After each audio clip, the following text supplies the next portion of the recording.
Senior anti-corruption officer in the UK faces losing his job for alleged racism after saying that all police should be, quote, whiter than white. A complaint about his comment was passed to the police watchdog for investigation. Meantime, the officer's been placed on restricted duties. Now, the phrase whiter than white has been part of the English language for 500 years, since the era of William Shakespeare, no less. And according to the Oxford Dictionary, means morally beyond reproach. This well-respected officer denies any wrongdoing and is cooperating fully with the investigation. But a complaint was made saying that the language used by the officer was allegedly intended to deliberately offend in a racist way. Janetta Murray from the Plain English campaign thinks the phrase was used in the correct way without any offensive intent.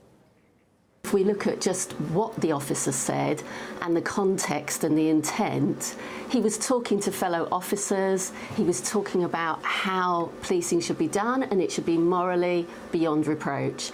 I believe that he used the term whiter than white in the exact way that the dictionary definition explains it. And I've looked at many dictionaries and that's the dictionary meaning, so it seems ludicrous that the officer is being put under investigation. And we have to ask ourselves, are people having a pick at the language, and is political correctness going a touch too far now? Well, on top of this, people have also pointed to potentially offensive language in computer coding. Debates now brewing after one of the most popular programming languages in the world decided to change the usual terms master and slave to parent and worker. What do you think about that? Not everyone's happy with that decision. Some developers say there's never been an instance in programming where the master or slave terms were used in reference to human slavery. Technology analyst Roger Kay told us he thinks the language used is harmless here.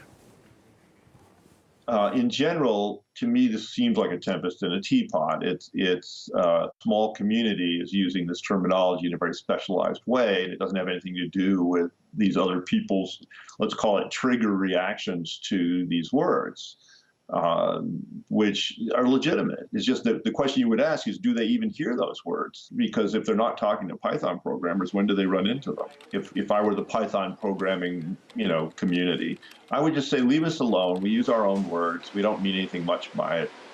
And we know what we're talking about. It's a technical concept. It has nothing to do with people who were shipped here from other countries, enslavement.